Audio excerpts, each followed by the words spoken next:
So, what actually makes someone a gentleman? Is it having a massive bank account, wearing the absolute best clothes, or is it perhaps something a whole lot deeper? Back in Victorian society, they had these incredibly strict codes about behavior. Outward respectability was quite literally everything. Gentlemen were expected to have perfect etiquette, wealth, and high social standing. But as we're about to see, society's definition of outward respectability often completely missed the mark when it came to a person's actual inner moral character. Welcome to The Explainer. I am so thrilled you're joining us today. We are going to be unpacking Charles Dickens' absolute masterpiece, Great Expectations. We're going to dive deep into this epic narrative by focusing on our protagonist, Pip, his radically shifting worldview, and the profound, honestly heartbreaking tragedy of a character named Abel Magwitch. We're going to see exactly how Dickens takes a sledgehammer to the whole illusion of social class. Here's our roadmap for today. We'll kick things off with a terrifying Christmas encounter, explore the delusions of Satis House, and follow Pip as he becomes a London gentleman.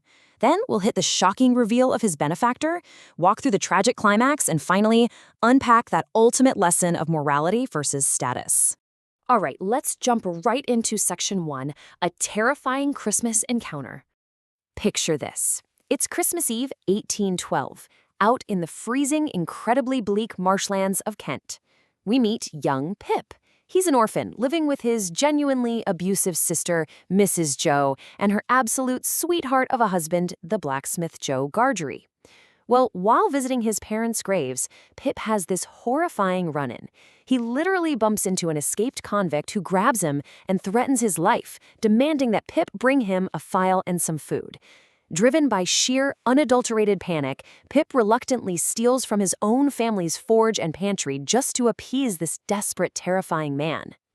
Moving along our timeline, Pip and Joe actually end up helping some local soldiers recapture another escaped convict who was out there fighting with the very man Pip just helped. And here's the crazy part. In this incredible act of grace, the convict Pip fed actually confesses to stealing the food and the file himself. He completely exonerates Pip to keep the boy out of trouble. But despite that, Pip is just haunted by his own guilt. Fast forward a few years, Pip grows older, gets invited to the incredibly mysterious Satis House, and eventually begins his apprenticeship as a blacksmith. Which brings us to Section 2, the delusions of Satis House. So Pip is summoned to the home of Miss Havisham. She's this wealthy, eccentric, totally reclusive spinster, and she wants him to come play with her adopted ward, Estella. Now, Estella is stunning, she's highly confident, and she is incredibly cruel. She openly mocks Pip and utterly despises his lowly blacksmith origins. And because of this relentless cruelty, Pip actually becomes deeply ashamed of where he comes from. He doesn't want to be a blacksmith anymore. He suddenly has this desperate, burning desire to become a gentleman, almost entirely just to win Estella's approval. Then, about 4 years into his apprenticeship, fate throws a massive curveball. A high-powered London lawyer named Mr. Jaggers shows up and drops a bombshell. Pip has come into great expectations, meaning he has a totally anonymous benefactor who's going to fund his transition into the life of a gentleman. The dramatic irony here is off the charts.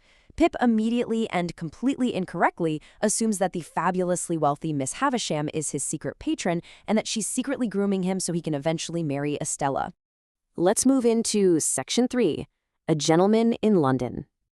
Pip packs his bags, moves to London, and settles in with his new friend, Herbert Pocket. Under the guidance of Herbert's father, Pip rigorously learns the strict etiquette of a Victorian gentleman. But honestly, here is the really sad reality of it all. This transformation totally poisons his character. Pip becomes reckless with money, racking up massive debts, and much worse, he becomes a total snob. I mean, how could a proper gentleman associate with a lowly blacksmith, right? It breaks your heart, but he is genuinely embarrassed when his loyal, incredibly loving brother-in-law Joe comes to visit him in the city. His obsession with outward respectability has completely compromised his inner morality. And now, Section 4, the shocking benefactor. Okay, get ready for the twist that shatters Pip's entire worldview.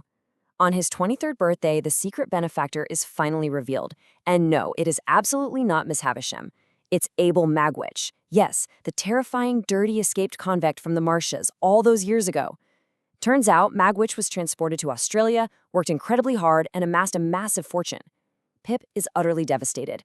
All his wealth, his entire new life, comes from a criminal. At first, Pip is just filled with sheer disgust. He's totally abhorred by the man. But then Magwitch sits down and actually shares his life story, and our perspective, along with Pip's, starts to radically shift.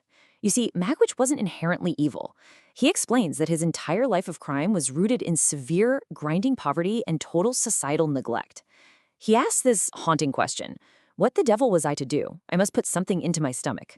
He was driven to criminality because he literally had zero other options. It's a harsh spotlight on Victorian society's absolute failure to care for its most vulnerable people. And this detail right here is just brilliant and so incredibly sad. It reveals Magwitch's true motivation. He took all that money and funded Pip's transformation because he wanted to vicariously experience the life of a respected gentleman, a life that society had brutally denied him from birth. Despite his rough, hardened exterior, Magwitch shows a level of profound generosity, loyalty, and dedication that pretty much all the upper-class characters in this story entirely lack.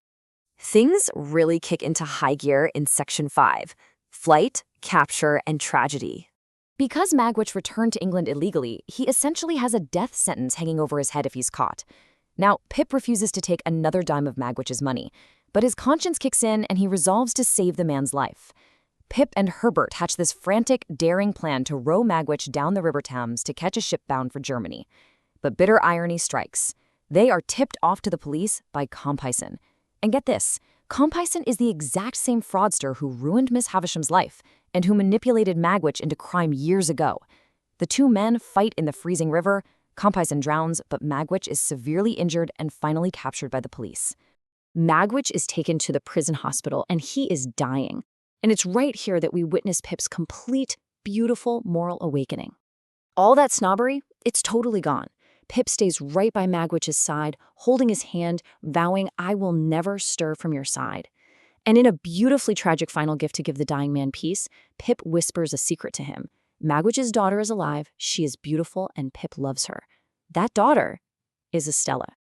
Let's zoom out now for our final section, Section 6, Morality over Social Status. So the absolutely crucial takeaway of this entire story comes down to this stark comparison. Victorian society relentlessly equated wealth, manners, and high social status with being a good person. But Dickens systematically proves that high social status does not equal true moral character. Think about it. The aristocrats and gentlemen in this novel are so often cruel, shallow, or flat-out fraudulent. Meanwhile, the absolute truest displays of integrity, of loyalty, and of grace come from a humble blacksmith and a convicted, exiled criminal. To wrap up the plot, Pip ultimately loses all of that expected wealth. He falls seriously ill, and who nurses him back to health? Joe Gargery, the very man Pip had been so ashamed of. Humbled and broke, Pip goes abroad and works an honest job for 11 years. When he finally returns to England, he visits the ruins of Satis House one last time. And there, he reunites with Estella, who has been deeply humbled by her own tragic, abusive marriage. They walk out of the ruined garden together, finally on genuine, equal footing. Which leaves us with a really powerful thought to ponder today. Pip literally had to lose all of his great expectations in order to find his true self. So if societal status, wealth, and outward respectability are really just an illusion, what are your true expectations of yourself? Do you prioritize how you look to the outside world or the integrity of your inner character? Thank you so much for joining me in this explainer. Keep asking those big questions, and I'll catch you next time.